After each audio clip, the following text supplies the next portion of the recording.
There are moments in a man's life that divide everything into before and after. Not the dramatic moments, not the ones you see coming from a mile away, the ones with warning signs and time to prepare. The real dividing moments are quieter than that. They arrive without announcement. They settle over you like weather. And by the time you understand what's happening, you're already standing on the other side of a line you can never uncross.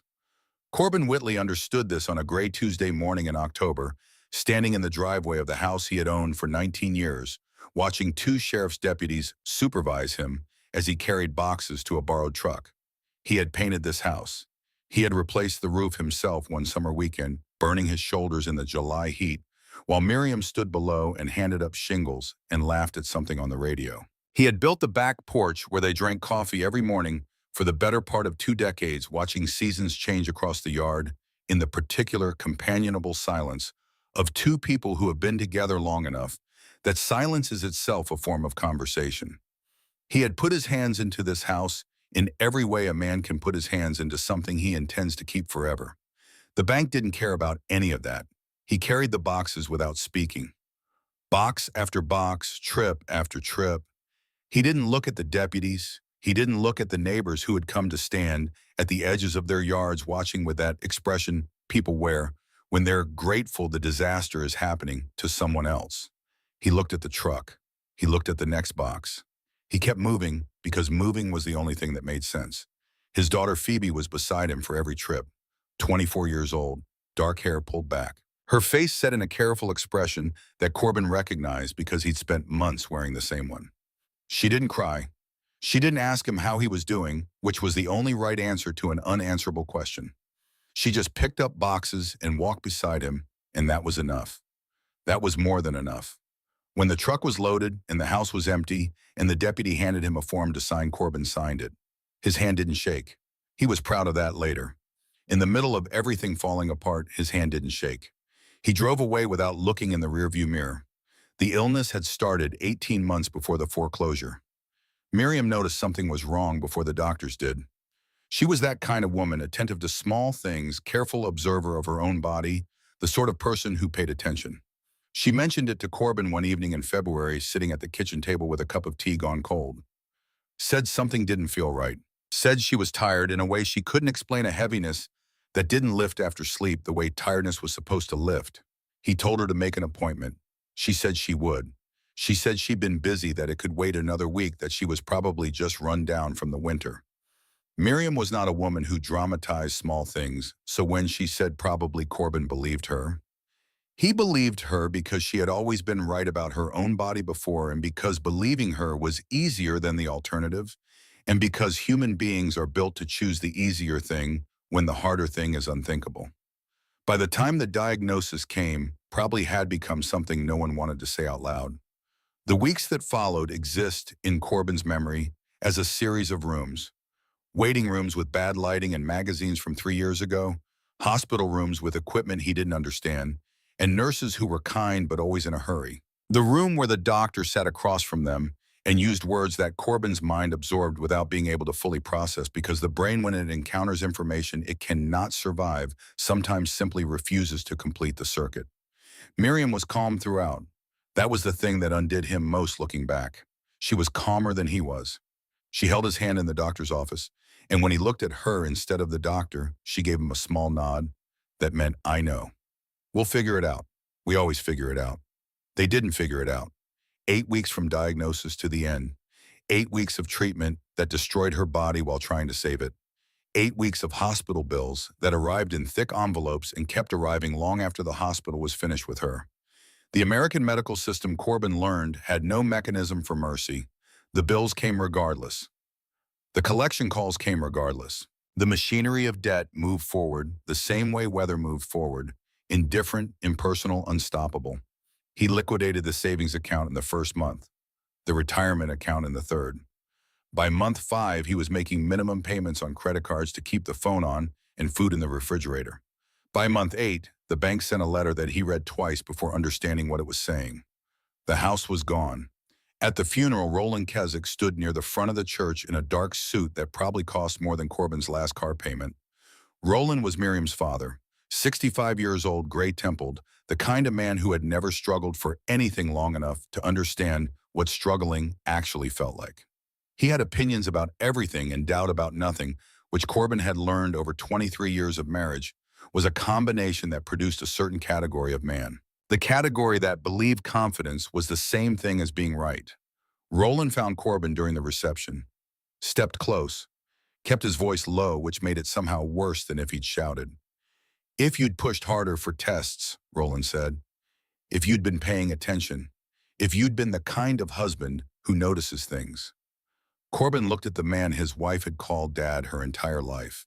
He thought about the February evening at the kitchen table, about the word probably, about every doctor's appointment Miriam had attended and the choices she had made about her own body, the same choices every adult human being makes about their own body, because that is what it means to be alive and in possession of a self. He thought about all the ways he could respond to what Roland had just said. He said nothing. He said nothing because he was at his wife's funeral, and some things are not worth becoming in order to win an argument. Roland took his silence as agreement. Corbin could see it in the slight shift of the older man's posture, the small satisfaction of a man who had said what he came to say and had not been contradicted. Roland walked away toward a group of relatives, and Corbin stood alone in the church hall with a paper cup of bad coffee and the full understanding that grief was going to be complicated by things that had nothing to do with grief.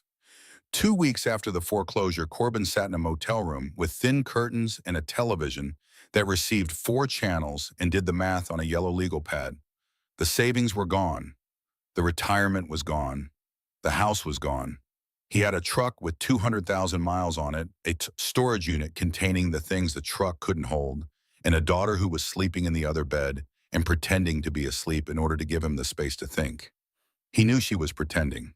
She'd been doing it for weeks. Phoebe Whitley was many things: resourceful, quietly determined, possessed of a stubbornness that had always reminded him of Miriam, but she had never been a convincing sleeper. Her breathing was too controlled, too deliberate, the breathing of someone managing their breath rather than simply resting inside it. His freelance consulting work had dried up when he'd spent 3 months in hospitals instead of in front of a computer. Rebuilding that pipeline would take time they didn't have and a stability that did not currently exist. Phoebe's graphic design work done remotely on a laptop generated enough to keep them in this motel room, and no more. They were surviving. Surviving was not the same as living, but it was what was available. He'd asked Roland 2 days after the eviction, driven to Roland and Vivian's house in the suburbs, with a speech prepared, a timeline laid out, a concrete plan for getting back on his feet within 6 months. Corbin had never in his adult life asked anyone for help with anything. He understood the shape of his own pride well enough to know exactly how much that drive across town had cost him. Roland answered the door, listened to roughly 90 seconds of the prepared speech, then held up one hand. "Phoebe is welcome here," Roland said. "We have the guest room." Corbin waited. "But I won't enable the man whose negligence took my daughter from me." Roland said it the way men like him said things, without heat, with the coldness of a verdict already delivered and no longer open for discussion. "I won't do it." He closed the door. Corbin stood on the porch for a moment. The neighborhood was quiet in the way expensive neighborhoods are quiet, a stillness that money purchases. He walked back to his truck, sat inside for a while without starting it, his hands on the wheel looking at the dashboard.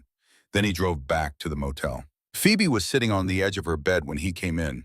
She'd been waiting. He didn't have to tell her. She read it in the way he sat down and put his hands on his knees and looked at the wall for a moment before looking at her. "Okay," she said, just that one word carrying everything inside it. "Okay, we handle it. We move forward. We don't spend time on things we can't change."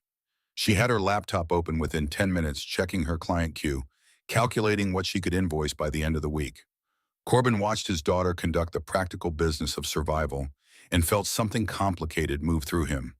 Grief and pride mixed in equal measure, the ache of watching someone you love become stronger than they should have had to become. The letter from the attorney arrived on a Thursday. It was addressed to Corbin Whitley, identified him as the sole surviving heir of one Ellsworth Whitley, and informed him that he had inherited a property in Dunmore Township, rural Pennsylvania, which had been held in legal suspension for 15 years since Ellsworth's death and had only recently been resolved through a backlog of estate proceedings in the county probate court. Corbin read it 3 times.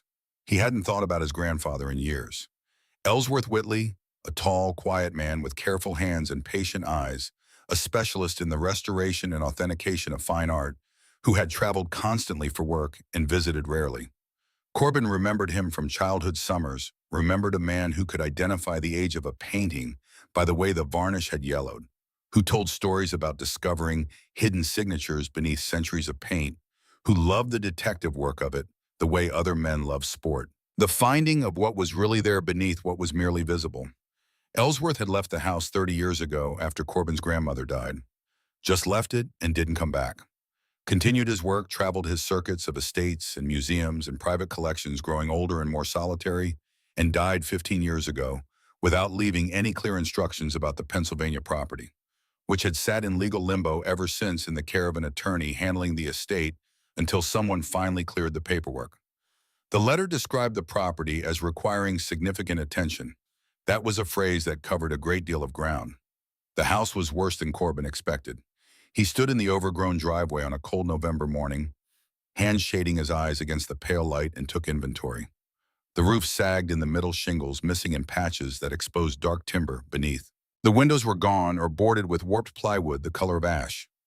Ivy had colonized entire sections of the facade, thick ropey tendrils, working their way into every crack patient as time itself. The porch steps had rotted through in places. The front door hung off-center on rusted hinges. It was a house that had given up. Phoebe stood beside him with her bag over one shoulder, studying the structure with an eye that was, despite everything, professional. She was a designer. She looked at broken things and saw their geometry. She looked at this house and calculated. "The bones are good," she said finally. Corbin looked at her. "I can see the framing under there." She pointed to a section where the siding had fallen away. "Whoever built this built it right. The bones are good." It wasn't optimism. It was observation. There's a difference, and Corbin had learned over the past year to tell the one from the other. He picked up his bag and walked toward the tilted porch. Inside, the smell hit them, decades of stillness. Mildew and dust, and the scent of a place that has been abandoned long enough for abandonment itself to become the atmosphere. Light filtered through the boarded windows in strange broken patterns. Furniture sat under stained sheets, their shapes ghostly and approximate. Wallpaper hung in strips. The ceiling showed water damage spreading in brown continents across the plaster. Corbin moved through the rooms methodically, the way he moved through all problems, not quickly, but thoroughly cataloging what was there before deciding what to do about it. Kitchen, bathroom, the study where Ellsworth must have worked, the desk, still standing, papers and photographs, left in a layer of dust that was itself almost archaeological. Upstairs, 2 bedrooms with floors that held when he tested his weight on them. In the study, a photograph on the wall, Ellsworth Young, standing in front of this house when it was new. Straight back, clear-eyed, the expression of a man who had made a decision and was satisfied with it. Corbin looked at it for a long moment, this image of a grandfather he had known only in pieces, and felt the specific strangeness of inheriting a life you never fully understood while it was being lived. Then he went back outside to get the tools from the truck. The work consumed them for 2 weeks. Corbin was 52 years old and hadn't done sustained physical labor in years, but it came back to him the way things learned in the body come back. He replaced the worst of the porch steps with lumber from a salvage yard 20 miles away. He patched the roof section by section, working in the cold mornings when the light was still gray, stopping when his hands stopped cooperating. He fixed the windows one by one, sourcing salvaged glass, measuring twice, learning as he went when the technique had degraded and rebuilding it through repetition. Phoebe set up her workspace in the study laptop on the old desk headphones in designing for clients in 4 time zones while her father rebuilt the house around her. She cooked on a camp stove they'd bought at a hardware store. She made coffee with a French press and brought mugs out to wherever Corbin was working, setting them down without interrupting. She understood that how he was doing was beside the point. He was working. That was its own answer. The medical bills arrived by mail forwarded from the motel. He paid what he could and put the rest in a drawer and tried not to think about the collection agencies that would eventually follow. The money was tight in a way that had a texture to it, a constant low-frequency pressure that never fully went away.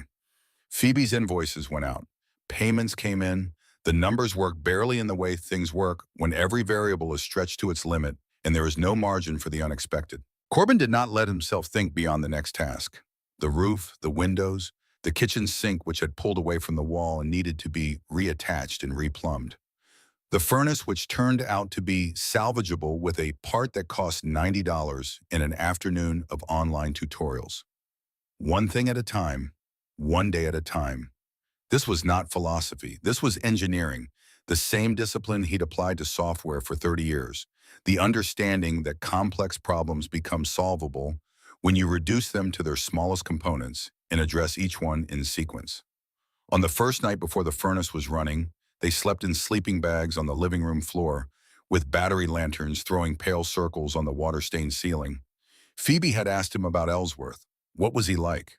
Corbin had talked about a tall, quiet man with careful hands who could read a painting the way other people read a face, who believed that things of beauty were worth protecting, who had spent his working life finding what was hidden beneath what was merely visible. Why did he leave this place? Phoebe had asked. After your great-grandmother died, Corbin said. He traveled more. Maybe he couldn't be here without her. Maybe some places hold too much of one person, and the remaining person can't breathe inside them anymore. Phoebe was quiet for a moment. Is that what happens? She said. You choose not to let it, Corbin said. That's the only answer I've got. She didn't push further. Phoebe had the rare quality of knowing when a conversation had reached its honest limit. On the 14th day, Corbin went into the basement. He'd been putting it off. He knew it would be the worst of the work basements in old houses that had been abandoned always were. Water found them, mold found them. Everything that settled and rotted and dissolved over decades ended up in basements, gravity pulling it down the way gravity pulled everything. He took a pry bar and a lantern and went down the wooden stairs, testing each step before committing his weight. The smell was dense, earth and decay, and something older than either, something mineral, impatient, and absolute. The floor was a patchwork of old boards in varying states of deterioration, some solid, some soft at the edges where moisture had gotten into them, some already partially collapsed. He started at the far corner, working methodically toward the center, prying up boards that needed replacement and checking the joists beneath. An hour into the work, he encountered a board that resisted. He repositioned the pry bar, applied more leverage, felt the resistance increase instead of give, not the resistance of wood expanding into its neighbors, not the resistance of nails fighting the grain. Something else. Something underneath, pushing back with a solidity that was different in kind from everything he'd encountered so far. He shifted his angle, applied his weight differently. The board came free with a crack that sent him stumbling back a step, and when he caught himself and brought the lantern down low over the gap he'd opened, he stopped. Metal. Dark iron, thick with rust and accumulated dirt, but unmistakably man-made, unmistakably intentional. He crouched and brushed away debris with his bare hand, cold grit of dust and dead insects and decades of settled grime, until he could see the shape of what was there. A square, roughly 3 feet on each side, set flush with the foundation. Solid industrial construction, the kind designed to last beyond the lifetime of whatever building held it. Built not to be found easily, built to wait. In the center, barely visible beneath the accumulated rust, a combination lock. 4 dials, 0 through 9. Corbin sat back on his heels and looked at it for a long time. He did not call Phoebe. He did not move. He looked at the lock and thought about his grandfather, a man with careful hands who had left this house 30 years ago and never come back. A man who had spent his life finding things that were hidden, and who had hidden this. He cleared the surrounding boards himself, working steadily outward from the discovery, prying up timber, and stacking it to the side, exposing the full perimeter of the iron door.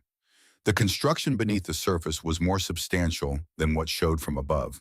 Thick hinges recessed into the concrete, a frame built with the precision of a man who understood that what he was protecting needed to outlast the circumstances of its concealment. Then he went upstairs, the study, Ellsworth's desk. He pulled open the top drawer. Receipts, old insurance documents, photographs of people he didn't recognize, strangers at gallery openings, men in suits standing in front of paintings with the composed expressions of people being documented. Second drawer, more papers, a folded map of Connecticut from what looked like the 1950s, the creases gone soft with age. Third drawer, stuck. He worked it open with both hands and it gave, suddenly nearly pitching him backward. Inside stacks of yellowed newspapers, edges brown and brittle.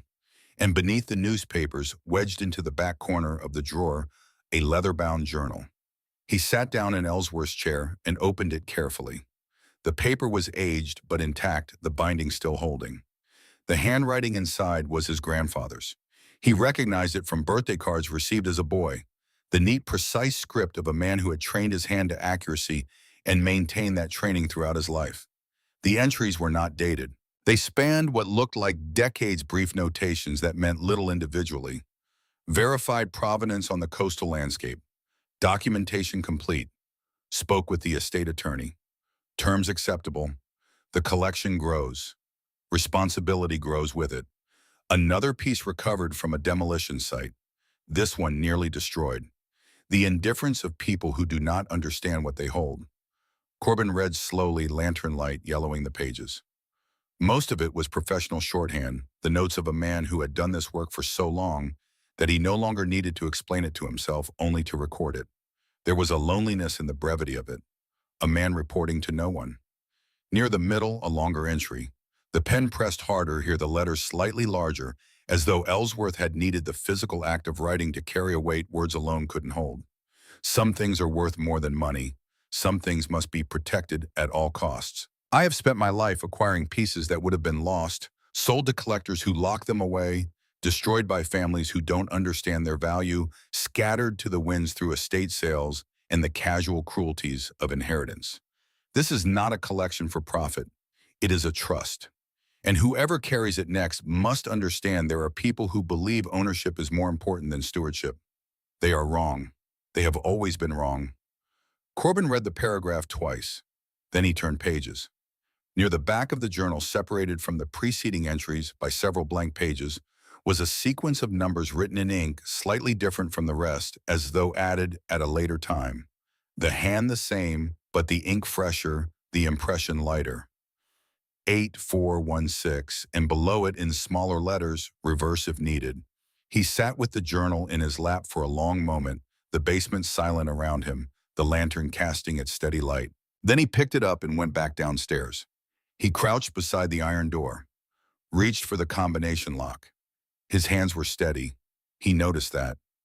After everything, after the hospitals and the foreclosure and the motel rooms and the conversation on Roland Keswick's porch, his hands were still steady. He set the first dial to 8, the second to 4, the third to 1, the fourth to 6. He pulled. Nothing. He reset the dials. 6, 1, 4, 8. He pulled. The lock clicked open with the sound of a mechanism that had been waiting 30 years for this exact moment. A small, definitive sound in the silence of the basement. Corbin held the open lock in his hand and looked at it and felt the threshold of the thing, that fraction of a second before something changes that cannot be unchanged. The iron door was heavy. Heavier than it looked, heavier than its dimensions suggested. He needed both hands to lift it, the hinges protesting with a low metallic groan, the sound of something waking from a very long sleep, until the door swung fully back and met the concrete floor with a deep, resonant boom that traveled through the foundation of the house and up through his feet. Air rose from the opening below, cool, dry, and carrying something: old canvas, old paper, something faintly chemical but not unpleasant. The smell of preservation. The smell of deliberate, sustained care applied over decades to things that mattered enough to be cared for. Corbin brought the lantern to the edge and shone it down. Stone steps, 15 of them he counted later, descending into a space larger than the light could fully reach. He went down slowly, one hand on the wall, testing each step. The air grew cooler as he descended. His lantern pushed the darkness back in a widening circle, and as his feet found the bottom step and he raised the light higher, the room revealed itself to him, piece by piece, the way significant things always come, not all at once, but in increments. The mind can just barely survive. The chamber extended beyond the footprint of the house above. Someone, Ellsworth, it had to be. Ellsworth had excavated this space and reinforced it with concrete walls and a ventilation system that still worked, still drew air through channels he couldn't see, still kept this underground room as dry and stable as a controlled environment designed for exactly this purpose. Wooden crates lined the walls, stacked 2 and 3 high, each labeled with codes that meant nothing to Corbin. Between the crates stood large objects draped in heavy white canvas. Filing cabinets occupied one corner, their metal surfaces unmarked by rust despite the years. Against the far wall, wooden frames leaned in careful rows, their contents wrapped in protective cloth. He set the lantern down on one of the crates and stood in the middle of the room. He turned slowly, taking it all in. Then he opened the nearest crate. Inside, nested in custom-cut foam that was still doing its job after 3 decades, was a painting. Small, perhaps 12 inches by 16. A portrait of a young woman in Renaissance-era clothing, her expression serene, her eyes possessing the quality that only genuine masterwork achieves, the sense of following the viewer, of seeing back with a comprehension that exceeds the frame. The colors were not faded. The varnish showed the fine crack network that spoke of genuine age. The brushwork, even to Corbin's untrained eye, had a quality different from reproduction, different from imitation. A weight to it, a presence. Something that no mechanical process had ever successfully replicated, because it was the product of a specific human being making specific choices about specific moments of application across months or years of sustained intention.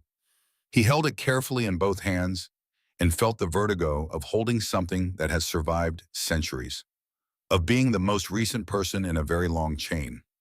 He looked around the room, at the crates, at the draped canvases, at the filing cabinets full of whatever his grandfather had deemed important enough to document and lock underground.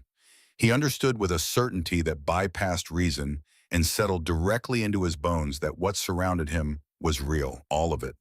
Every crate, every draped frame, every carefully preserved piece of whatever Ellsworth had spent his life collecting and protecting and refusing to let go of. Real and extraordinary, and hidden from the world for 30 years, by a man who had understood something about the relationship between value and responsibility that most people never encountered and fewer still acted on.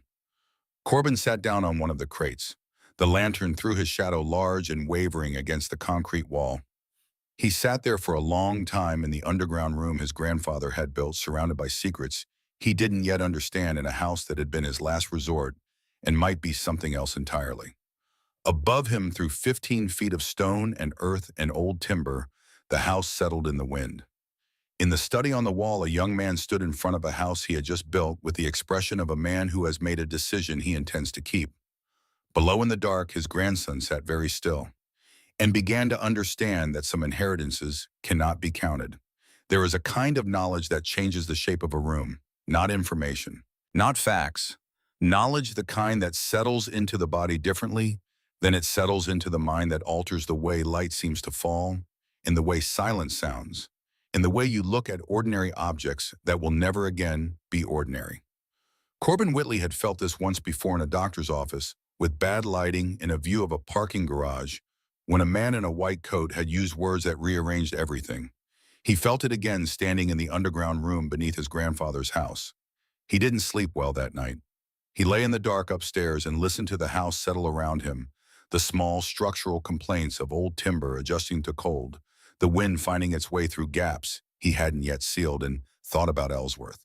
Thought about a man who had built something secret beneath his own home and then walked away from the home and lived with the secret for the rest of his life. Thought about what that cost, what it takes out of a person carrying something that large in silence for that long, what it does to the texture of every ordinary day, when ordinary days contain something extraordinary that cannot be shared. By 3 in the morning, he gave up on sleep and sat in the study with a cup of coffee gone cold and the journal open on the desk, reading entries he'd already read, looking for things he might have missed. He found nothing new. The journal gave him everything Ellsworth had chosen to give, and nothing more than notes of a careful man designed to be understood only when understanding was possible, only when the right person was in the right room asking the right questions. There was a discipline to its opacity. Ellsworth had been protecting even his own record. By morning, Corbin had made his first decision. He needed someone who could tell him what he was looking at.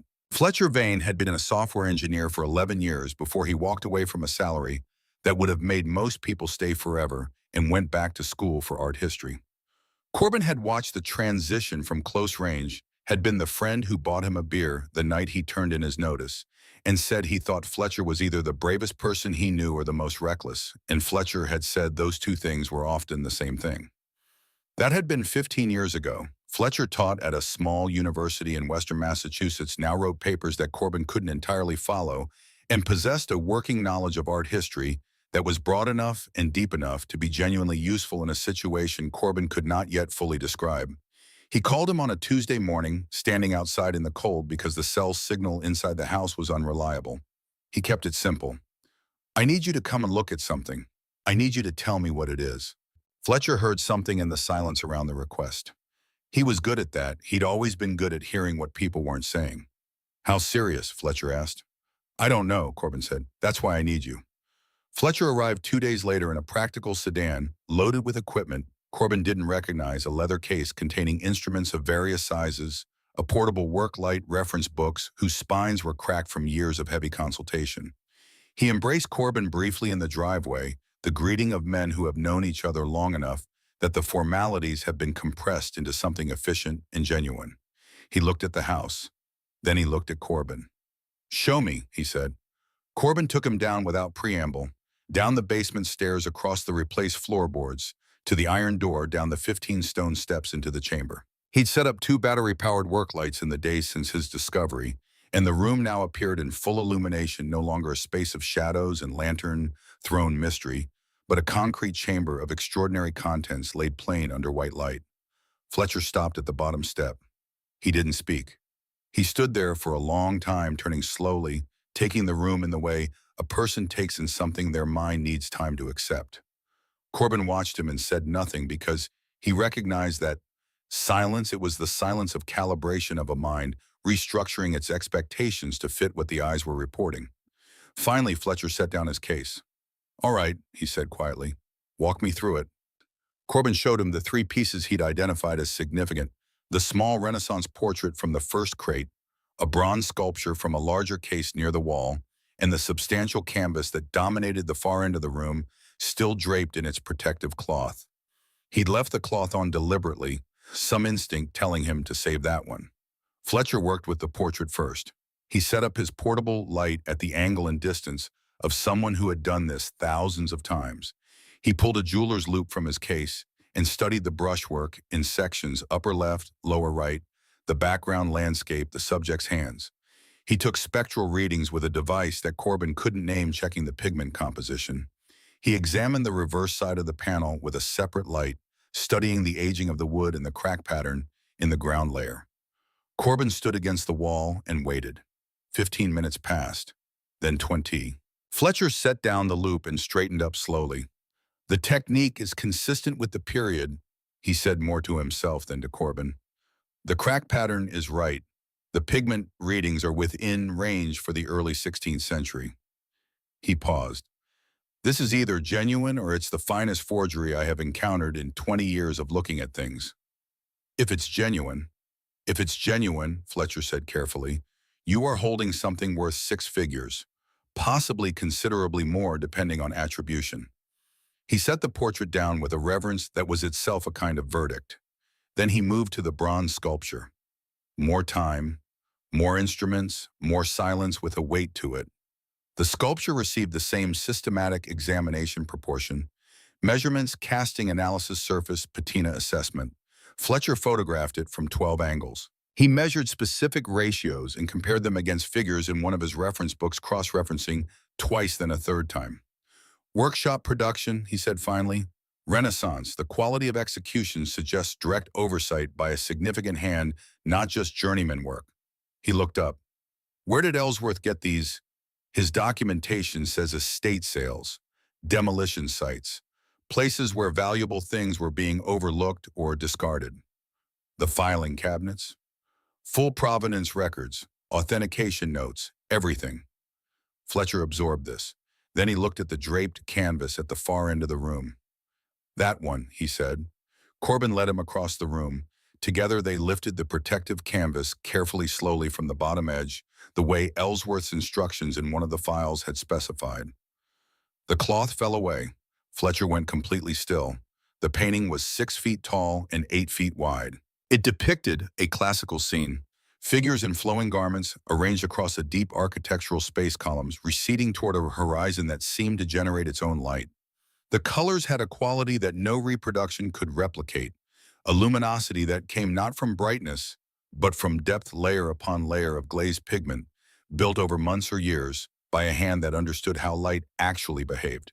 Reds that glowed, blues with a weight to them, gold that was not decorative but structural, integrated into the compositional logic of the whole. Fletcher stood before it without moving. 1 minute, two. Corbin watched his friend's face in profile and saw something he hadn't expected. Not professional excitement, not the animated energy of academic recognition, but something quieter and more unsettled. Something that looked from the right angle like fear. Fletcher pulled out his phone. He opened what appeared to be a database application, scrolled for a long time, stopped. Scrolled again, stopped again. His jaw was set in a way that Corbin associated it with men trying not to react before they were certain. Then he turned. "Do you know," Fletcher said slowly, "what the Harlow collection was?" Corbin shook his head. "Clarence and Vivian Harlow." Fletcher's voice was precise and careful, the voice of a man managing his own response as he spoke. "Connecticut family. Generations of acquisitions. One of the most significant private art collections in America in the mid-20th century." He paused. "In 1952, their estate in Fairfield County burned. The main house destroyed, the family dead. The collection assumed to be completely lost." He paused again. "Insurance companies paid out $50 million at the time, worth approximately $500 million in today's terms. The number sat in the air between them." "This painting," Fletcher said. He pointed at the canvas without touching it. He showed Corbin his phone screen, a grainy black and white photograph from an old catalog, the image degraded by time and reproduction, but the composition unmistakable. The same recession of columns, the same arrangement of figures, the same horizon generating its own impossible light. "This matches the description of the Harlow collection's centerpiece, a work attributed to the school of Verrocchio, possibly by the master himself, the single most valuable piece in the entire collection." He lowered the phone. "Corbin." Fletcher held his gaze. "If this is authentic, if this is actually the Harlow piece." He stopped. "This painting alone could be worth $500 million. The silence that followed was different from other silences. Corbin had experienced many varieties of silence in the past year and a half. The silence of hospital corridors at 3 a.m. The silence of a house after someone who lived in it stops living. The silence of a motel room when the television is off and the future is too shapeless to think about directly. He knew silence in most of its registers. This one had no register he recognized. It occupied the space where sound should be and was simply without precedent. He looked at the painting, going. He thought about Ellsworth, a man who had possessed this for 30 years and told no one. A man who could have resolved every financial difficulty he ever had with a single phone call, and instead had chosen to build a concrete room beneath his house and install a ventilation system and fill the room with crates and walk away from it all and keep walking for 15 years until he died. He thought about the journal entry. Some things must be protected at all costs. There are people who believe ownership is more important than stewardship. They are wrong. "I need to think," Corbin said. Fletcher nodded. He understood the way good friends understand that thinking was something Corbin did alone. They covered the painting carefully, the cloth settling back over it with a patience that felt appropriate. They left the chamber. Corbin locked the iron door. They sat upstairs at the kitchen table with coffee, and Fletcher talked about what would need to happen next. Careful conversations with verified experts. Laboratory analysis, provenance research conducted through channels that could be trusted. He spoke about discretion with the emphasis of a man who understood that the word was doing significant work in the sentence. He left in the afternoon with concern in his eyes that he was trying to keep off his face. Corbin stood in the driveway and watched the sedan disappear down the road toward the highway. Then he went back inside, sat in the study for a while, looked at nothing in particular, then went back down to the chamber because the chamber was where the answers were. He found the envelope that evening. He'd returned to the filing cabinets, working through the folders systematically now that he understood something of their scope, reading Ellsworth's careful documentation of each piece. The records were extraordinary, every acquisition dated and sourced, every authentication supported by evidence, every legal complication noted and addressed. The files of a man who had understood from the beginning that what he was doing would require someday a full accounting. At the back of the bottom drawer behind the last hanging file, his fingers found something that wasn't a file. A manila envelope sealed with tape that had dried and cracked with age. Taped to the back of the drawer itself as though placed there deliberately to be the last thing found to require the full excavation of everything else before it was reached. On the front in Ellsworth's handwriting, his name, Corbin Whitley. And below it in smaller letters, the ink slightly different from the rest added later. Perhaps years later, in a moment when the waiting had grown long enough to require this specific instruction, open only if they come for it, he sat down on the floor of the chamber with his back against the concrete wall and held the envelope in both hands for a long time. The work lights hummed, the ventilation system moved air through channels he couldn't see. He broke the seal. The letter was dated 1998. Ellsworth had been alive, then still working, still traveling. Corbin had been in his late 20s, deep in his career, starting the life he'd thought he was going to have. His grandfather had been sitting somewhere with a pen, and this paper writing words addressed to a future that Ellsworth could not have known, but could apparently anticipate with enough precision to prepare for. He read it slowly, then again. The letter explained everything. In 1952, Ellsworth had been hired by Clarence Harlow to restore several paintings at the family estate in Fairfield County, Connecticut. He had known the Harlow collection for years, had worked with it before, had a professional relationship with both Clarence and Vivian Harlow, built on mutual respect and a shared understanding of what their collection represented. The fire came on a Thursday night in October. By Friday morning, the estate was ash. Clarence and Vivian Harlow were dead. The staff who had been in the main house were dead. A catastrophe with a single apparent cause, an electrical fault in the West Wing, that the investigators accepted without complication, because catastrophes that appear to have single apparent causes are easier to process than catastrophes that don't. Ellsworth arrived 3 days later. He had come to see for himself, to pay his respects to the ruins of a place he had worked in and cared about. What he found was not only ruins. The estate grounds included a secondary structure not marked on any exterior map, accessible only through the main house's basement, that had been built to house the most significant pieces of the Harlow collection. Fireproof walls, a climate-controlled environment built in an era when such things required serious investment and serious intention. A room designed specifically and deliberately to survive exactly the kind of disaster that had destroyed everything above it. The room was intact. And standing inside it when Ellsworth arrived was Franklin Ashton. Franklin Ashton was the Harlow family's attorney. He had managed their legal affairs for a decade. He knew the estate, knew its structures, knew the location of the collection vault that appeared on no exterior map. He was standing in the center of the intact room with the expression of a man whose calculation has just come out in his favor. He was not grieving. He made his offer clearly and without apparent discomfort. The collection would be reported as destroyed. The insurance payout, $50 million, would be divided. The pieces would be sold gradually through private channels to collectors who asked few questions and left no public trail. No one would know. No one would look. The family was dead. The staff was dead. The will had not yet been entered into probate, and Franklin Ashton, as the family's attorney, was positioned to manage that process in whatever direction served him best. Ellsworth, Franklin said, would receive a significant share. Enough to retire on, enough to stop the traveling and the restoration work, and live out his years in comfort, which was something a man in his profession rarely achieved. Ellsworth said no. Franklin Ashton smiled. He said no one would believe the word of a restoration specialist against a man of his standing and connections.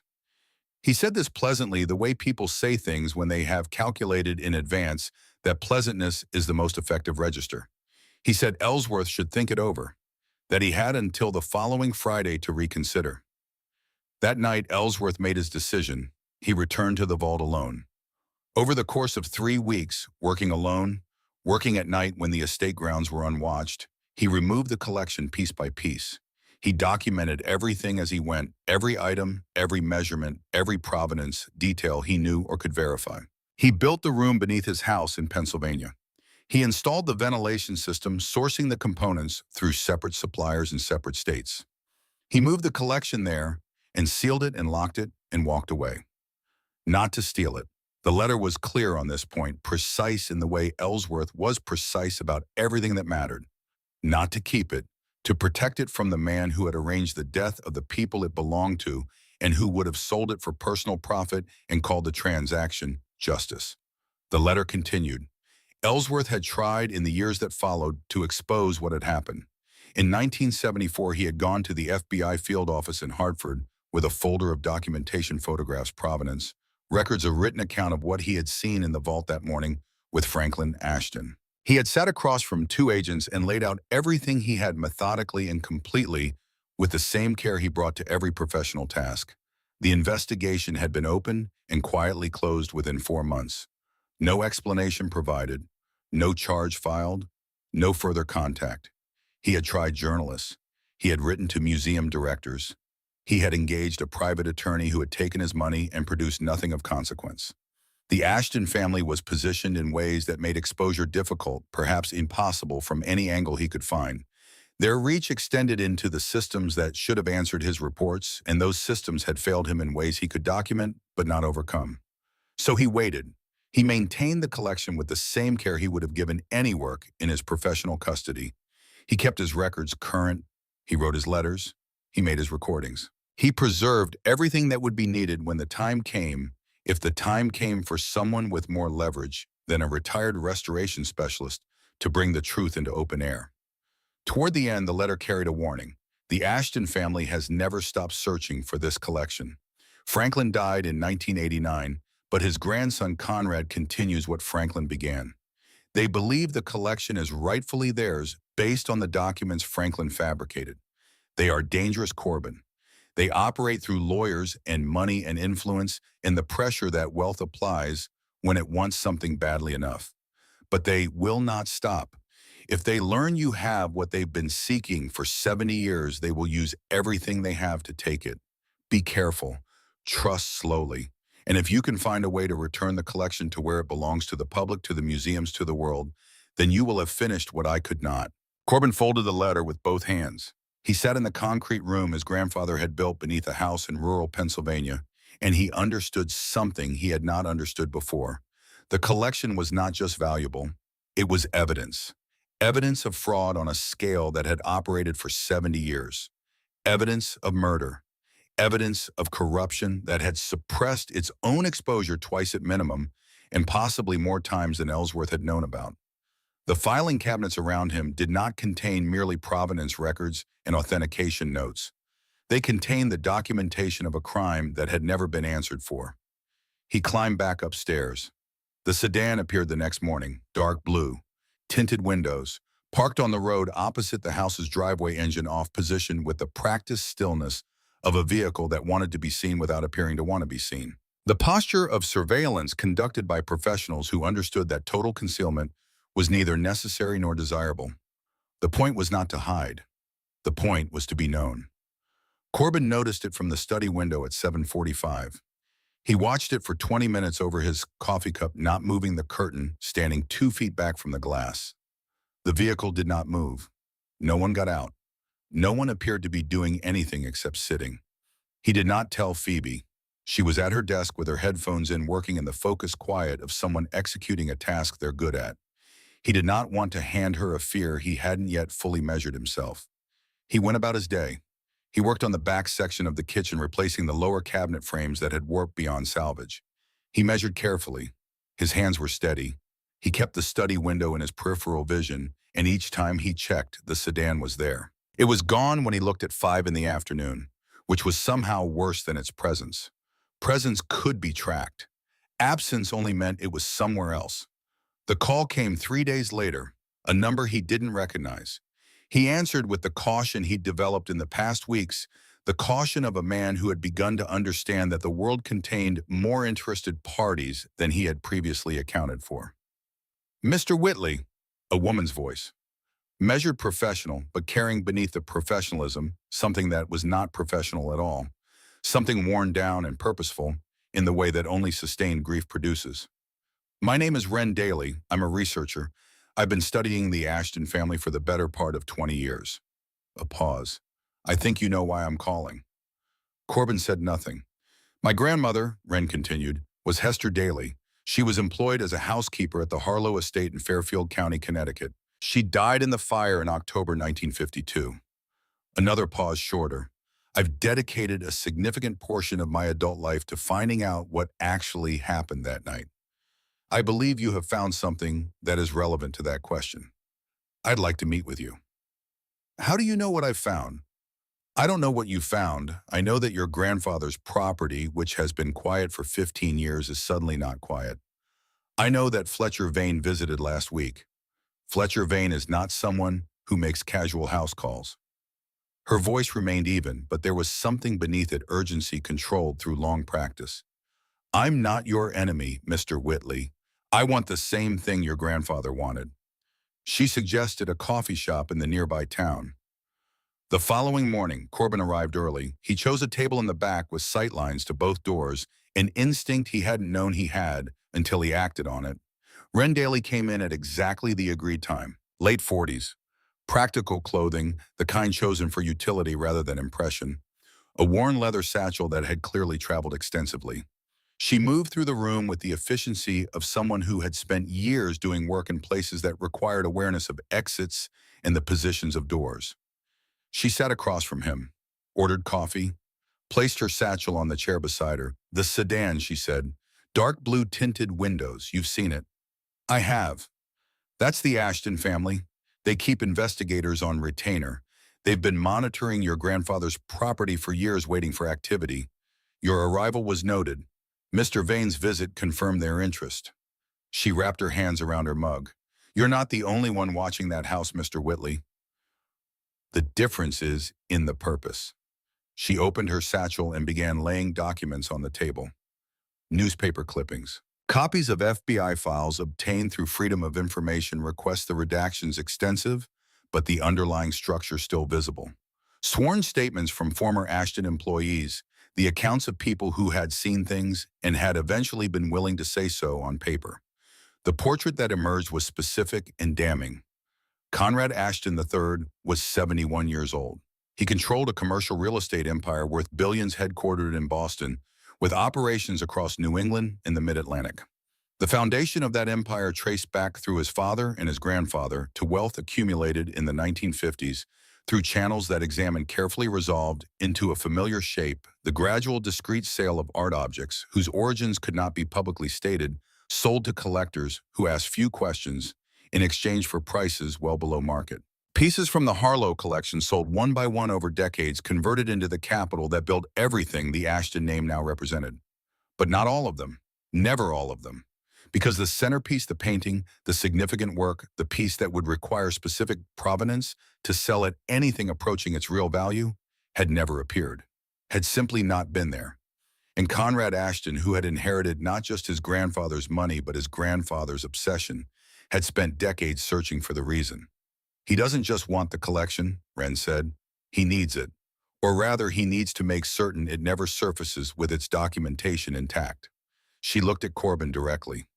If your grandfather's files prove what Franklin Ashton did, the fraud, the fire, what was done to the Harlow family, the entire Ashton empire loses its foundation. Every connection to that original theft becomes a liability. Every transaction that traces back to Franklin becomes evidence in a criminal investigation.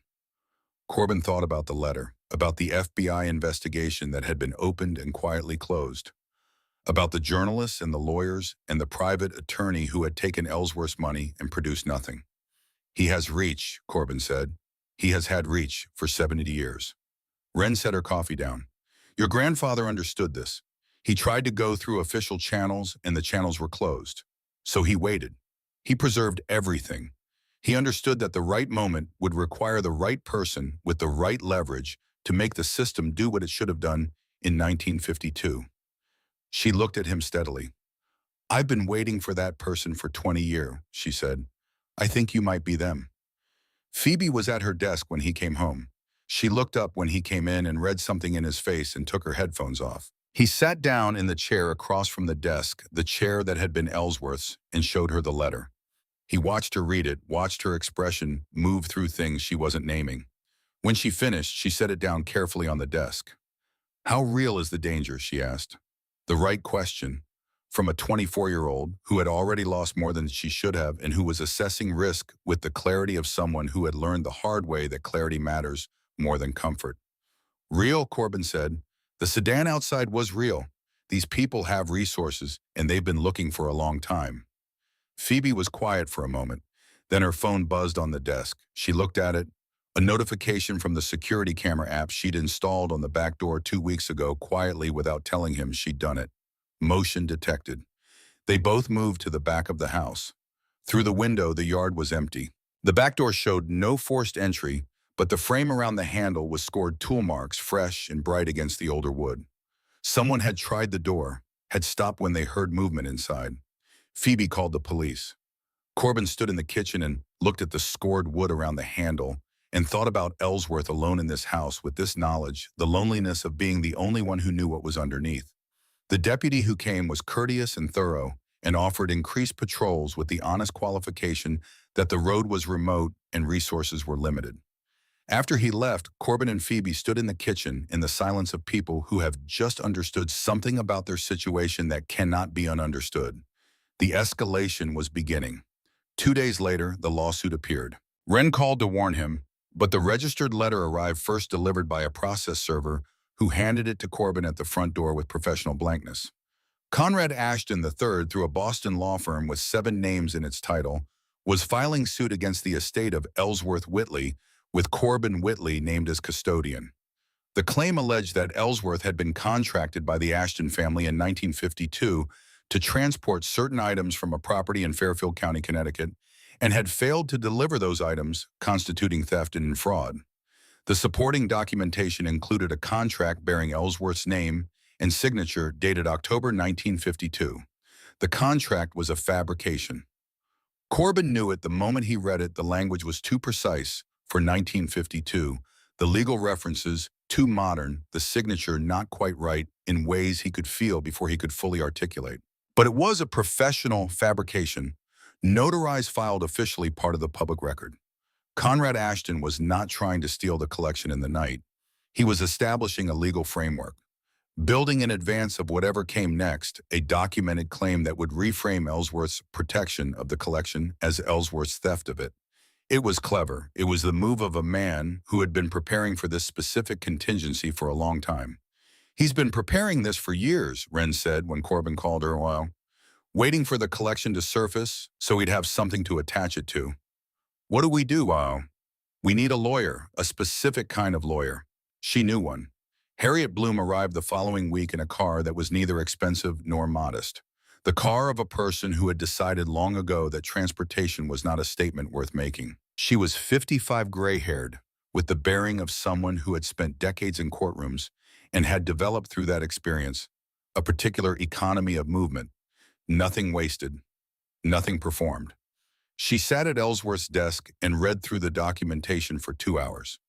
She said nothing during those 2 hours except to occasionally request a specific file or ask Corbin to clarify a dating detail.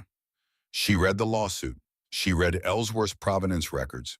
She read the original Harlow family will, which Ellsworth had obtained in 1953 through channels he'd documented but not explained, and which specified with considerable legal clarity that the collection was to be donated to public institutions upon the deaths of Clarence and Vivian Harlow, a will that Franklin Ashton, as the family's attorney, had suppressed entirely. The will is authentic, Harriet said finally. She set it down with the care of someone handling material they intend to use. The Ashton contract is not. The fabrication is skillful, but it has problems that laboratory analysis will confirm. She looked at Corbin. Your grandfather built an airtight case. Every piece of documentation supports every other piece of documentation. He understood the law well enough to know exactly what would be needed. Can we win? Harriet considered the question carefully. If we go to court with what's in these files, she said, we can win. But understand what winning means. It means making this public. It means the Ashton family will deploy everything they have, which is considerable. It means the media will become interested in a way that cannot be controlled. It means scrutiny of everything, your grandfather's methods, his choices, his entire life's work. She looked at him evenly. It will not be comfortable. Corbin thought about Ellsworth, about a man who had chosen at every junction the harder path, who had built something underground and maintained it in the silence for decades because the alternative was letting evil profit from what it had destroyed. He thought about Miriam, about what she would say about comfortable. "We filed a counterclaim," he said. Harriet nodded once, the nod of a person who has heard the right answer and can now begin. "We'll need everything digitally backed up," she said. "Every binary, so every document, every photograph, multiple locations, encrypted storage. If anything happens to the originals." "Already done," Phoebe said from the doorway. Both of them looked at her. She had her laptop under her arm and the expression of someone who had been listening carefully and acting accordingly. "3 weeks ago," she said, "everything's in encrypted cloud storage. 4 separate accounts, 2 separate platforms." She met Corbin's eyes. "I figured it was better to do it than to wait to be told." Corbin looked at his daughter, 24 years old, remote designer, the person who had walked out of her grandparents' house without looking back and had not once in all the months since made him feel the weight of what that choice had cost her. He didn't have words adequate to what he felt looking at her. He didn't try to find them. Outside, the November light was thinning toward dusk. Somewhere in the city, in offices with views of the harbor, Conrad Ashton III and his attorneys were preparing their next move. Somewhere beneath the house, in a concrete room with a functioning ventilation system and 70 years of accumulated silence, the evidence of what they had done was waiting with the patience of things built to endure. Corbin Whitley had arrived at this house with a borrowed truck and a storage unit and a drawer full of bills he couldn't pay. He had arrived at the end of something and had not known there was a beginning on the other side. He knew it now, knew it. "All right," he said, "let's start building the case." There is a difference between deciding to fight and being ready to fight. Corbin Whitley had made the decision weeks ago in the underground room with a letter in his hands and the weight of 70 years pressing down through the concrete above him. That decision had been clear.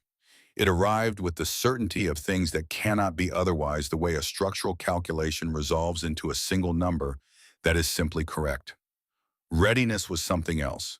Readiness was the weeks between the decision and the courthouse, the depositions, the late nights at Ellsworth's desk, reading and rereading documentation, the conversations with Harriet Bloom that were less conversations than tutorials, the slow process of understanding not just what had happened, but how to present what had happened in a form the law could receive and act on. Readiness was Phoebe bringing coffee at midnight and sitting across from him while he worked, not speaking, just present the way she had learned to be present without requiring anything in return.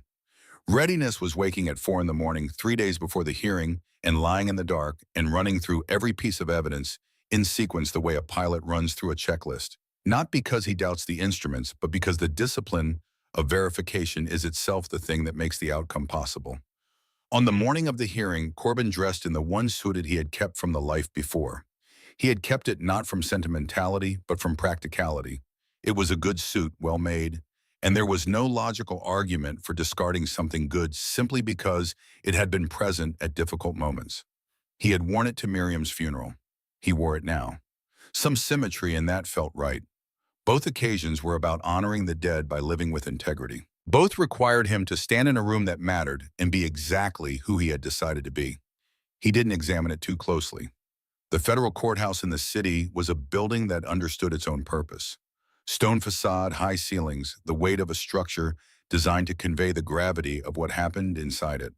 Corbin had been inside courtrooms before contract disputes in his software career, a zoning hearing years ago when a neighbor had tried to claim part of their backyard. Small things, ordinary things, things that resolved and were forgotten. This was not that. Harriet had briefed him thoroughly on what to expect. The Ashton legal team would be large and expensive. She had confirmed this through the pre-trial filings, which had arrived in volumes that communicated something about the resources being deployed. The Ashton strategy would be to establish Ellsworth's action as simple theft, remove the moral complexity, remove the historical context, reduce it to a man who had taken things that didn't belong to him and dressed it up as principle. Harriet's strategy was to make the historical context impossible to remove. Corbin arrived with Harriet Wren Daly and Fletcher Vane. The four of them walked up the courthouse steps through a morning that was cold and clear, the sky a pale blue of late autumn, the kind of sky that offers no comfort but at least makes no pretense of doing so. The media presence surprised him. 3 news vans, reporters with cameras positioned at the base of the steps. Someone had leaked the hearing, or perhaps the lawsuit filing itself had attracted attention, A claim of this magnitude touching a collection of this value, the Harlow name surfacing after 70 years of apparent erasure. The story had a shape that reporters recognized. Harriet had prepared him for this too. He kept his eyes forward and did not stop. Inside the courthouse in the corridor outside the assigned courtroom, the Ashton legal team was already assembled. 4 attorneys in suits that communicated expense without announcing it, the way things chosen by people with real money communicate expense. They stood with the posture of people who expected to win and had arranged themselves accordingly. Behind them on a bench against the corridor wall sat Conrad Ashton III, 71 years old, silver-haired, straight-backed, the face of a man who had spent decades inhabiting authority and had come to wear it so naturally that it had become structural part of his actual skeleton. He watched Corbin's group enter the corridor with dark eyes that held no readable emotion, not contempt, not hostility, not the theatrical coldness of a villain performing villainy. Something more efficient than any of those. The flat assessment of a man calculating odds. Corbin met his gaze for a moment, then looked away because the man was not worth the attention and there were more important things to see. What he saw on the bench beside Conrad Ashton was Roland Keswick. The mind confronted with a betrayal it didn't see coming takes a moment to process the geometry of what it's looking at. Corbin stood in the corridor and looked at his former father-in-law sitting beside the man who had spent 70 years building an empire on murder and fraud, and his mind worked through it with the methodical patience of a system that had learned not to short-circuit under load. Roland had known about the house. Miriam had spoken of it over the years. The grandfather Corbin had mentioned the property in Pennsylvania. Details that passed between married people, the way all details pass without significance at the time. Roland had listened. Roland had remembered. And Roland had found a use for what he remembered. The calculation would have made sense to a man like Roland Keswick, a man who had decided that Corbin was culpable for his daughter's death and had organized his subsequent behavior around that verdict. A man who had refused shelter to his son-in-law and watched his own granddaughter choose her father over her grandparents and had needed in the months since to find a way to be right about all of it. Providing information to Conrad Ashton's investigators was not in Roland's private accounting betrayal. It was justice. It was the correction of an imbalance. It was the logical extension of a judgment he had already rendered and would not revisit. This was how certain kinds of men made peace with their own actions. Roland rose from the bench when he saw Corbin. He crossed the corridor with the bearing of someone who had rehearsed this moment, who had decided in advance what he was going to say and how he was going to stand while saying it. "You should have settled," Roland said. His voice was low, private, the voice of a man who believed he was being generous by not making this public. "You were offered a reasonable arrangement. You could have walked away from this with enough to start over. Instead, Mr. Keswick." Harriet Bloom stepped between them with the unhurried efficiency of someone who had dealt with this category of interruption many times. Her voice was professional and entirely without heat. "You need to step away from my client." Roland looked at her, then at Corbin. Something moved across his face, not quite doubt, but the shadow of it. The shadow of a man who had constructed a version of events in which he was the reasonable party and was now for the first time encountering a room full of people who had not accepted that version. "You can't win this," he said, the words directed at Corbin past Harriet's shoulder. "You never could." Phoebe had her hand on Corbin's arm. He felt the pressure of it, not pulling, not urgent, just present, grounding. The hand of someone who understood that this moment had a right response and a wrong one and was trusting him to find it. He looked at Roland Keswick, the man who had stood at his wife's funeral and told him his negligence had killed her. The man who had closed a door in his face when he had nowhere else to go. The man who had sat beside Conrad Ashton in the corridor of a federal courthouse and called it justice. Corbin said nothing. He said nothing because some men have already given everything they're going to give, and Roland Keswick had given him his measure the day he closed that door. There was nothing left to receive and nothing left to offer. The conversation between them had ended months ago, and this was only the echo of it. He walked past him into the courtroom. The judge was a woman named Elaine Morrow. Mid-60s, practical hair, the face of someone who had heard a great many things in this room and had developed through that experience a quality of attention that was calibrated and exact. She entered, took her seat, and looked at the room with the thoroughness of a person assessing an instrument before using it. The Ashton lead attorney was named Garfield Price, 60 years old, silver-haired, a voice trained for courtrooms, resonant, unhurried, capable of making even complex deceptions sound like common sense. He was good. Corbin could see that within the first 5 minutes. The kind of good that came from doing something for a long time and winning more often than not and internalizing the confidence that winning produces until it became indistinguishable from competence. Price built his case from the established forward, stacking verified facts in an order that made the conclusion appear inevitable. Ellsworth Whitley had been present at the Harlow estate in 1952. This was documented. The Ashton family had employed restoration specialists during that period.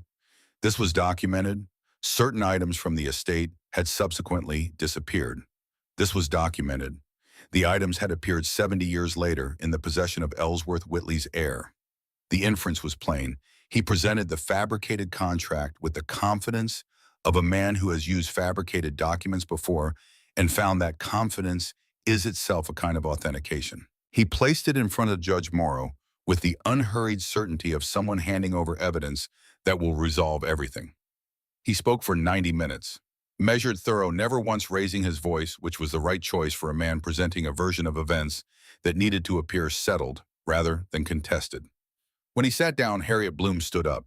She was shorter than Price, less polished in the conventional sense, her suit the suit of a working attorney rather than a performing one. She arranged her materials at the podium with a deliberateness that was its own kind of statement, the statement of a person who does not need theatrical flourish because what she has to say will carry without it. Your Honor, she said, this case is not about a disputed contract. It is about the deliberate murder of a family, the theft of their estate by the man entrusted to protect it in a 70-year campaign to ensure that neither the crime nor the theft was ever called by its proper name. The Ashton table erupted. Price was on his feet before she finished the sentence, objecting with the outrage of a man who has heard the word he was afraid of being spoken in a room where it could not be unsaid. Judge Morrow's gavel came down once sharp and definitive. Counselor, the judge said, looking at Harriet with the expression of a person who has granted a significant permission and intends to see it used correctly. You'd better have the material to support that.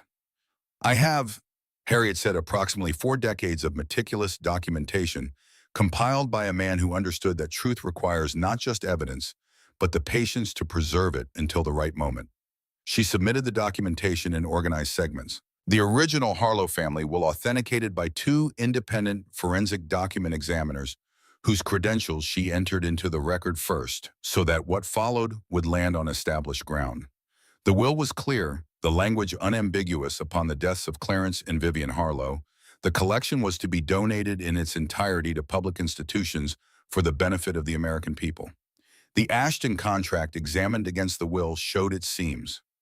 Harriet brought in a forensic linguist who had analyzed the document's language patterns and found constructions that did not exist in standard American legal writing until the 1970s.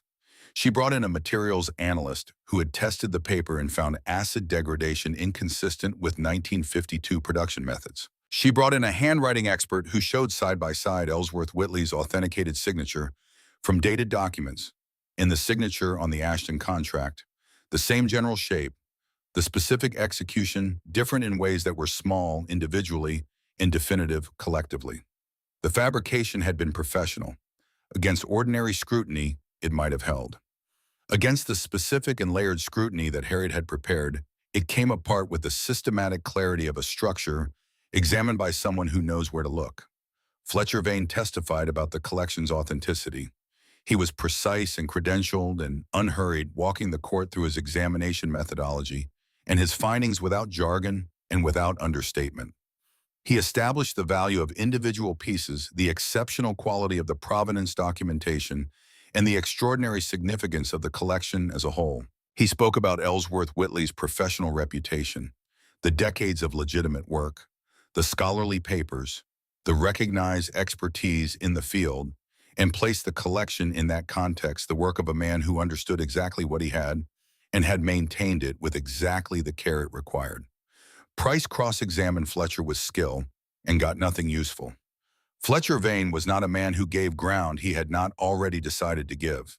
Wren Daly testified about her grandmother, about Hester Daly, who had worked in the Harlow house for 7 years and had died in the fire at the age of 31, leaving behind a daughter who had grown up knowing only that her mother had gone to work one Thursday and had not come back. Wren entered into evidence the records she had accumulated over 20 years, the FBI documents with their conspicuous redactions, the testimony of former Ashton employees, the paper trail of a family that had built its fortune through transactions it could never publicly explain. Price objected to several items. Judge Morrow allowed them. The Ashton table had grown quieter as the morning progressed.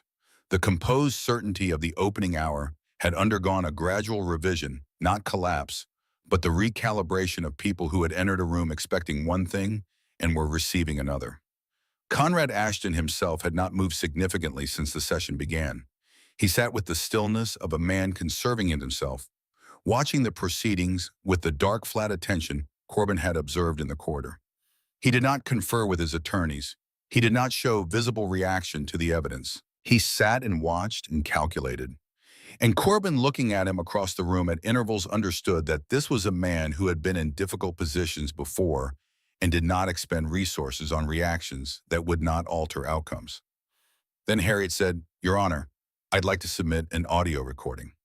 The cassette tape had been found in the filing cabinet alongside the written letter in a manila sleeve that Ellsworth had labeled with the same precise hand he'd used for everything personal record E. Whitley, October 1989. The audio had been digitized and enhanced by a specialist Harriet had retained. The chain of custody documentation was thorough. Judge Morrow examined the authentication materials, admitted the recording. When the technician pressed play, Ellsworth Whitley's voice came into the room. It was not the voice Corbin remembered from childhood, not quite. The register was the same, the precision of diction, the cadence of a man who chose words carefully and trusted that their exact sequence mattered. But it carried more weight than the voice he remembered. The weight of a man in his late 60s speaking about something he had carried for 37 years and who had found at last the format in which to deliver the full accounting. Ellsworth spoke for 11 minutes. He described the evening of the fire. He described arriving at the Harlow estate 3 days later. He described the intact vault and Franklin Ashton standing inside it, and the offer that Franklin Ashton had made, and the smile on Franklin Ashton's face when he made it. He described his own decision, the 3 weeks of night work, the transport of the collection, the construction beneath the Pennsylvania house. He described going to the FBI in 1974 and watching the investigation close without explanation. He described his attempts to find other avenues in the way those avenues had been closed one by the weight of money and connection, and the American truth that some families have purchased immunity so thoroughly that it has become invisible even to the people enforcing it. He spoke without self-pity and without drama. He spoke with the patience of a man who had rehearsed this accounting for decades and who understood that the value of what he was saying did not require amplification. Near the end, his voice shifted slightly, something more personal, entering the careful professional narration. "I broke the law," Ellsworth said. "I removed property that was not formally mine to remove. I accept that. I accepted it the night I made the decision, and I have accepted it every day since. But I will not apologize for it. I stood in a room with a man who had arranged the deaths of people I respected, and I understood that the system which should have answered that crime had already been arranged against answering it. I did what I could do. I preserved what I could preserve. And I have trusted all these years that the preservation would eventually find its purpose." The recording ended. The courtroom was silent in a way that courtrooms rarely are, not the procedural silence of transition between speakers, but the silence of a room that has received something and needs a moment to absorb it fully. Corbin had heard the recording before in preparation for the hearing. He had sat with Harriet in her office and listened to his grandfather's voice emerge from a cassette tape recorded 35 years ago, and he had felt something that moved through grief and pride and loss and arrived somewhere beyond all three of them, somewhere he didn't have a name for. He looked at the ceiling above the gallery rail. He did not look at Conrad Ashton. He did not look at Roland Keswick. He looked at the ceiling and thought about a tall, quiet man with careful hands who had built something in the dark and maintained it alone for decades on the specific faith that truth properly preserved would eventually find a room capable of receiving it. Agnes Wentworth arrived at the courtroom on a Tuesday. Harriet had located her through the research Ren Daly had accumulated over 20 years a name, in a decades-old interview, a reference in an estate record, a thread that led with patience and several phone calls to an assisted living facility in coastal Connecticut, where a woman of nearly 90 lived in a room with a view of the water and a mind that remained, according to her physician, entirely intact.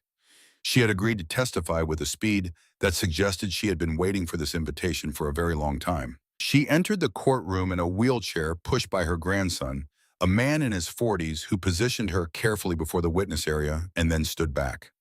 Agnes Wentworth was small and white-haired and composed in the way that a person becomes composed after enough years of living, the composed of someone who has metabolized their feeling into something they carry as part of their structure rather than suppressing it. She had worked as personal secretary to Vivian Harlow for 6 years. She had been present at the estate during the final days before the fire. She had been away visiting her sister in Providence on the Thursday night itself, which was the accident of scheduling that had allowed her to survive. She had returned to find the house in ruins and the family gone. She had given her testimony to investigators at the time. She had given it again to Ren Daly's grandmother Hester and then to Ren Daly herself across decades. She had given it now one more time in a federal courtroom with the patience of someone who had understood from the beginning that the truth was not going anywhere and needed only to outlast the lies arrayed against it. She described the week before the fire. She described the men who had come to the estate that Monday, 3 of them not introduced, not explained, walking the grounds with Franklin Ashton and speaking in voices too low to carry. She described the argument she had overheard on the Wednesday evening, standing outside the library, where Clarence Harlow and Franklin Ashton had been meeting. Not all the words she said, she could not make out all the words, but the register of it, the way Clarence Harlow's voice had sounded, the quality of a man who had understood that something was wrong and was trying to correct it through discussion with a person who was not discussable. She described seeing Franklin Ashton leave the estate at 11:15 on the Thursday night. She had been in her room. She had looked out the window because she had heard a car engine and had checked the time because her habits were orderly, and her habits had always included knowing what time it was when notable things occurred. Franklin Ashton had left the estate at 11:15 on a Thursday night. By Friday morning, the family was dead and the house was burning.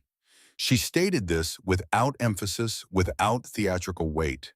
She stated it the way a woman of nearly 90 states something she has known for 70 years and has carried without resolution, and is now finally putting down in the one place where it has the weight of official record. The Ashton table was silent throughout Agnes Wentworth's testimony. Price cross-examined her, and she answered his questions with patient exactitude, and she gave him nothing he could use, and after 20 minutes he sat down with the careful neutrality of a man who has understood that pushing further will only damage him more. Conrad Ashton, for the first time that day, looked away from the witness. He looked at the table in front of him. He looked at it for a long time. Judge Morrow took 90 minutes. She came back with the decision already complete, the bearing of a person who had known, when she left the room, what she was going to say, and needed only the form of deliberation, the procedural structure, the law required before delivering it. She reviewed the evidence. She was specific, precise, naming each element and its significance in turn. The Harlow will and its clear directive, the Ashton contract, and the forensic findings that established its fabrication, the recording of Ellsworth Whitley and what it established about his intent and his actions, the testimony of Agnes Wentworth and what it established about the night of the fire. She addressed the question of Ellsworth's methods. She acknowledged that the removal of the collection had been technically illegal under the property law of the time. She noted that this acknowledgement did not alter the fundamental character of what Ellsworth had done, which was the preservation of irreplaceable cultural objects from a man whose claim to them was grounded entirely in fraud and violence. She dismissed the Ashton lawsuit with prejudice. She referred the complete record, including the evidence pertaining to the 1952 fire, to the Office of the State Attorney General for review of possible criminal charges against surviving members and associates of the Ashton family structure. She looked at Conrad Ashton as she delivered the referral. His expression did not change. He was in this at least a man of genuine discipline. She looked at Corbin Whitley. "Mr. Whitley," she said, "the court has some interest in knowing your intentions regarding the collection, assuming this ruling stands on appeal." Corbin stood. He had prepared an answer. He had thought about it for weeks the way he thought about things that needed to be right rather than merely adequate. The Harlow family's will specified that the collection was to benefit the public. That's what it was built for. That's what Clarence and Vivian Harlow wanted for it. He paused. My grandfather spent 40 years making sure that intention survived. I intend to honor it. Every piece to appropriate public institutions accessible to everyone who wants to see it. That's what it's for. Judge Morrow studied him for a moment with the appraising attention she'd applied to everything else in the room. That's the right answer, Mr. Whitley, she said. The gavel came down. Conrad Ashton left the courthouse without speaking. He moved through the corridor with the same unhurried composure he had maintained throughout the day his attorneys gathered around him.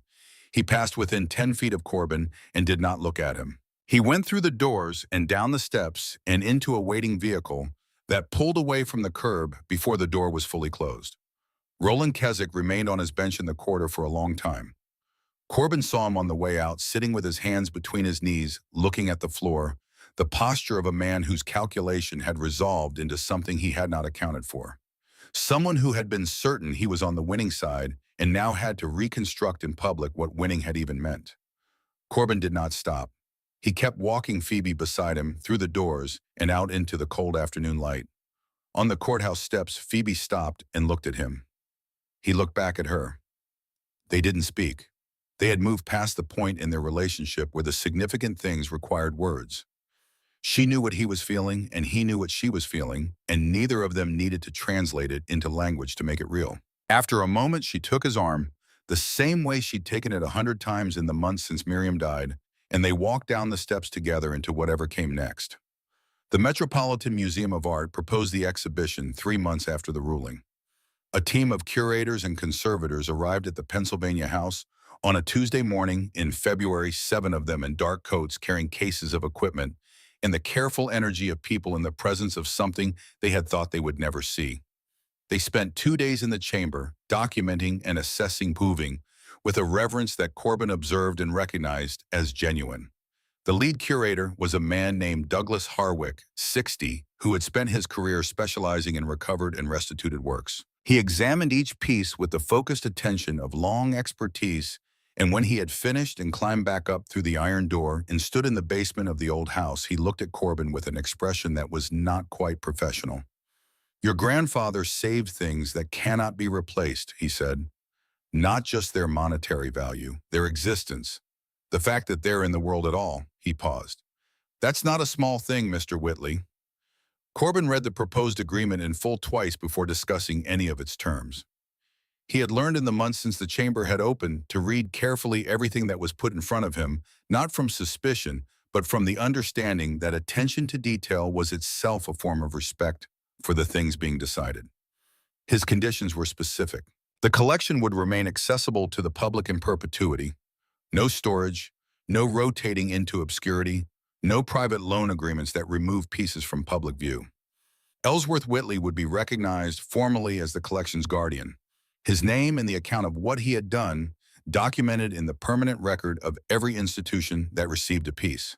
The proceeds from any exhibition or reproduction would go to a public arts education fund to be established in the name of Clarence and Vivian Harlow, whose collection it had always been, and whose intentions for it had survived 70 years of obstruction.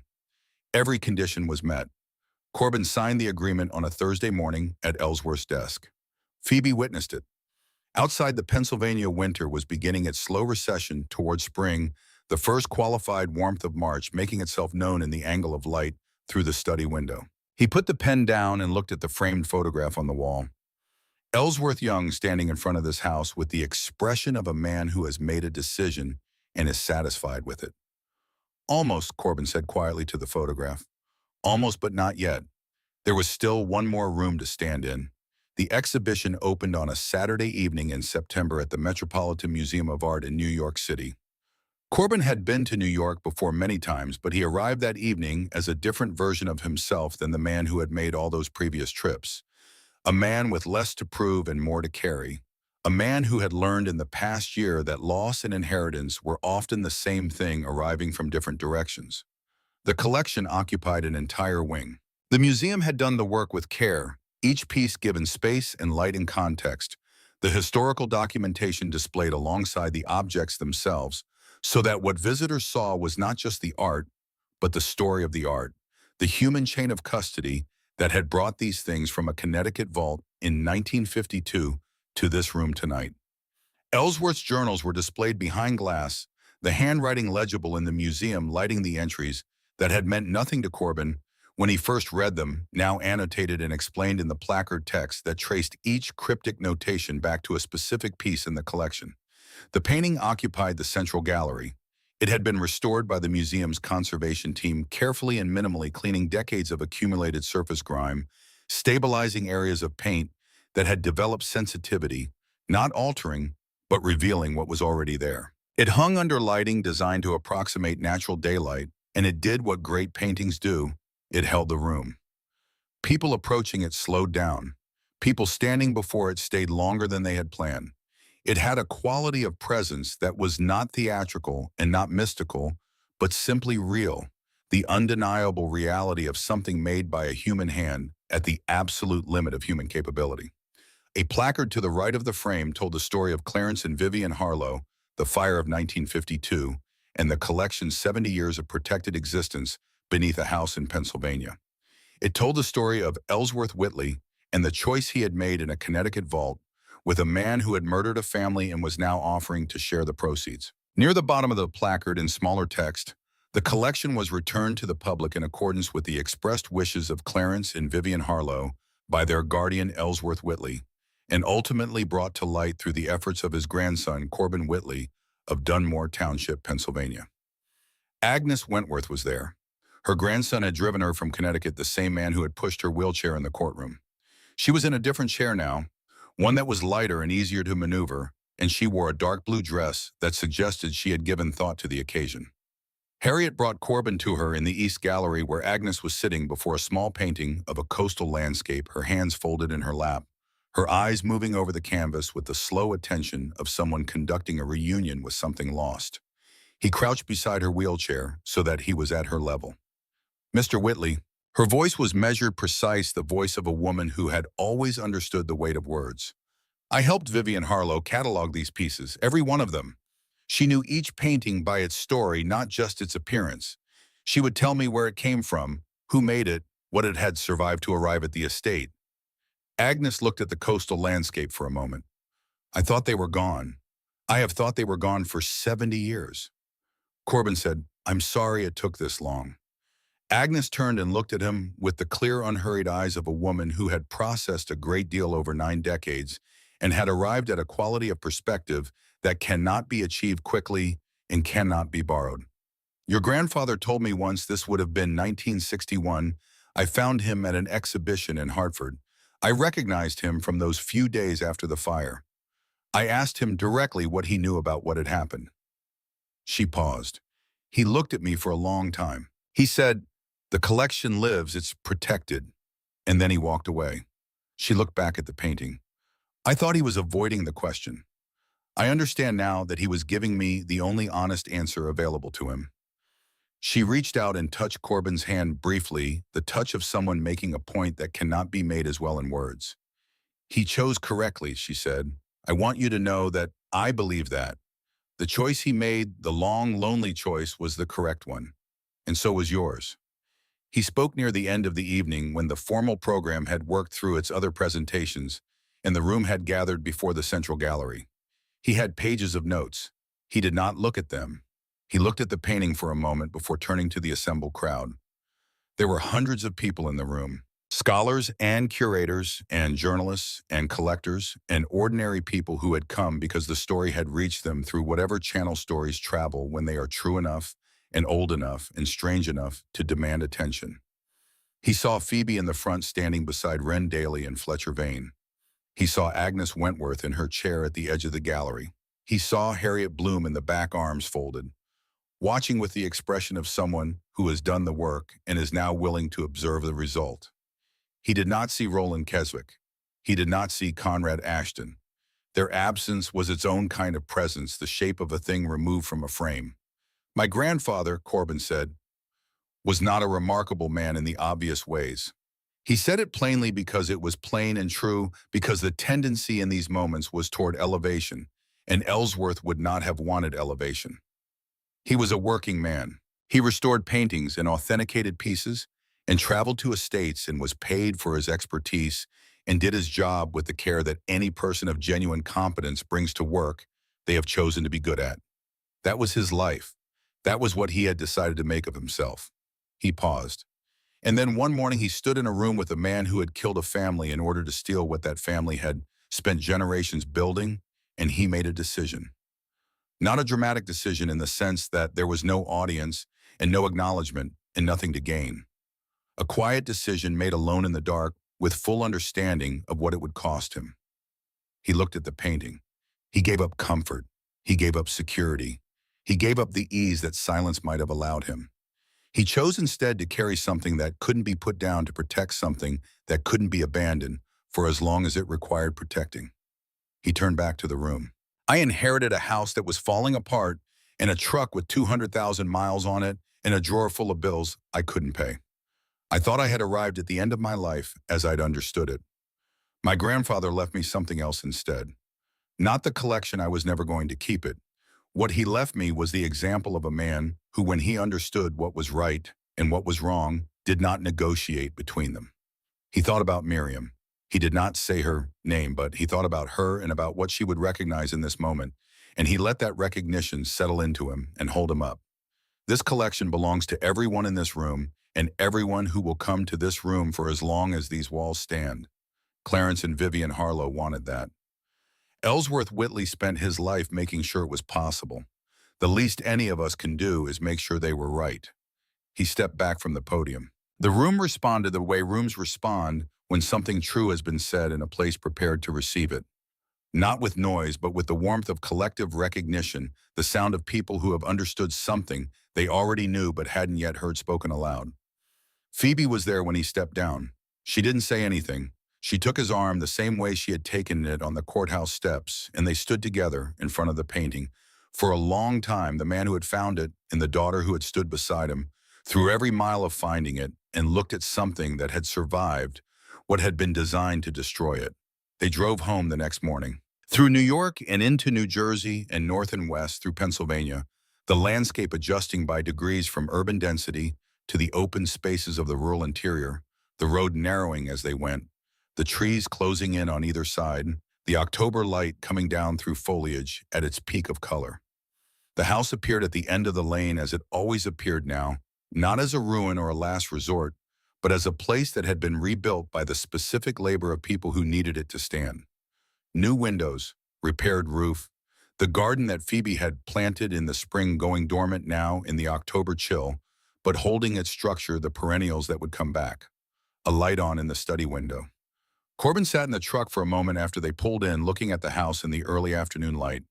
He thought about Ellsworth walking away from this place 30 years ago, after the woman he had shared it with was gone. Thought about what it takes to walk away from a house you've built something secret beneath.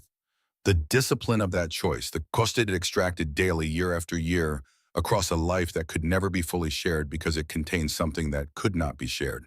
He thought about his own arrival here, the borrowed truck and the collapsed porch steps and the smell of 3 decades of abandonment, and Phoebe standing beside him saying, "At least it's still standing." That's something. It was still standing. More than that. It was inhabited again, lived in again, filled with the warmth of occupied space that flows through things that have people inside them, that have purpose inside them, that have been returned to the use for which they were made. He got out of the truck. Inside the study was exactly as he had left it. Ellsworth's desk, now his desk. The journals in their place. The documentation that had occupied every surface during the months of preparation, now cleared and organized, the files returned to their proper order. On the wall, 2 photographs, now side by side in frames he had placed himself. Ellsworth on the left, the young man standing in front of a house he had just built, the expression of a man who has made a decision he intends to keep. Miriam on the right, taken on a summer afternoon outdoors, looking at something to the left of the camera, with the expression that meant she had just understood something she found either funny or exactly right. He had always loved that expression. He had loved that he could never quite tell which of the 2 things she was responding to. He stood between them for a moment.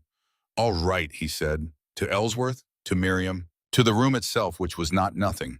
The room where the decisions had been made, where the truth had been read, where the choice to stand rather than accommodate had been arrived at and committed to. We finished it. Outside, Phoebe was in the garden cutting back the spent stalks, preparing the beds for what would come back in the spring. He could hear her through the open window, the rhythm of the work, the occasional sound of her voice talking to herself the way she always had while she worked. The sound of a person going about the ordinary business of living. Corbin sat down at his grandfather's desk. He opened the drawer. He took out a pen. He began to write. Not the catalog that was done published, distributed to the institutions that would hold it in their permanent collections. Not legal documentation, not correspondence, not the practical language of the work that had been done.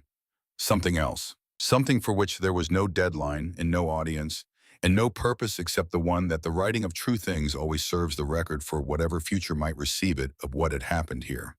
What a man had built in secret and maintained in solitude and trusted to time. What a family had lost and what had been saved of it. What it had kept and what it had come to. He wrote for a long time.